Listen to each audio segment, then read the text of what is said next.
And we begin with a historic indictment of former President Donald Trump. Sources say he is now facing 7 charges linked to his handling of classified documents. And this is Trump's second indictment, and he's now the first ever American president to be federally indicted. Yeah, and we have live team coverage at noon, starting with Local 10's Alexis Frazier in the newsroom with all the details. Alexis? Well, Christy and Andrea, although a lot of details have not been made public just yet, we now know, according to a transcript audio recording, the former president acknowledged on tape in a 2021 meeting that he had retained secret military information that he had not declassified. Multiple sources say federal prosecutors have the recording from the meeting. Former President Donald Trump admitted to knowing he had a classified document with him at Mar-a-Lago after he left the White House. CNN has obtained part of the transcript from an audio recording of a 2021 meeting where Trump reportedly shows a classified Pentagon document about attacking Iran to those in the room.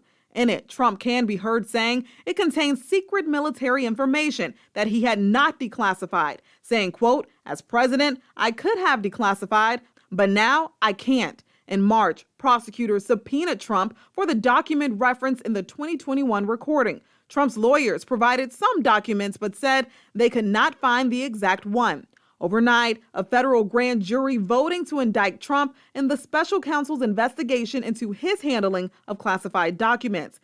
President Trump responding with fury on his social media site last night, saying he never thought it possible that such a thing could happen, calling it a dark day. I'm innocent, and we will prove that very, very soundly and hopefully very quickly. Thank you very much. The former president has insisted all along he's done nothing wrong. Thank you all very much.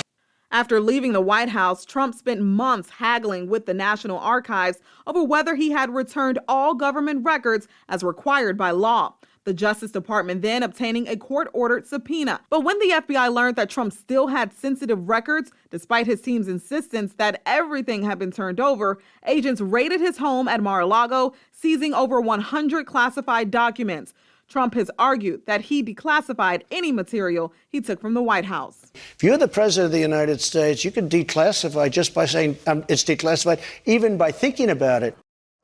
But Trump's attorneys have offered no specific evidence in court that the materials was declassified, and prosecutors clearly believe that they have evidence that proves otherwise. In the newsroom, Alexis Frazier, Local 10 News. Thanks, Alexis. The former president is saying he's been summoned to appear in the federal courthouse in Miami on Tuesday at 3 in the afternoon. And that's where we find Local 10's Annalise Garcia live with what we can expect to happen in just those 4 days. Annalise. So security has definitely stepped up since the former president is expected to be arraigned here on Tuesday. Now, ABC News has learned that Judge Eileen Cannon, who Trump appointed, has been assigned to see his case, at least initially. Former President Donald Trump is just days away from facing several criminal charges at the federal courthouse in downtown Miami. Security expected to be even tighter. These charges all tied to his handling of classified documents in his Mar-a-Lago estate after he left the White House. There's a lot to kind of figure out between the U.S. Marshals and the U.S. Secret Service to make this as smooth as possible, make it safe for the public, and make it efficient in the courthouse. The former president is scheduled to be arraigned Tuesday. National media is already on the ground in South Florida, camped out outside the courthouse, catching the movements of key players. Mr. Harbach, were you with the witness in front of the grand jury? David Harbach is one of them, a prosecutor working with the special counsel behind the investigation. Just trying to go pick up lunch. He was spotted entering and leaving the grand jury meeting room at the federal courthouse. Testimony among potential witnesses in front of a federal grand jury has been underway for weeks in Miami. Trump supporters are expected to have a presence near the courthouse in downtown Miami, just as they did in April during the former president's previous indictment and arraignment in New York on an unrelated matter, and on the road near his Palm Beach estate.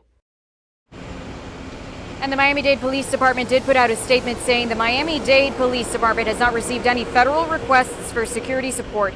Along with our partners at the City of Miami Police Department, we are prepared to provide any assistance, support, and resources that may be needed. So again, security is being tightened here in the area. If you live in the area, work in the area, frequent the area, just be aware of that. We will be out here monitoring the situation for you.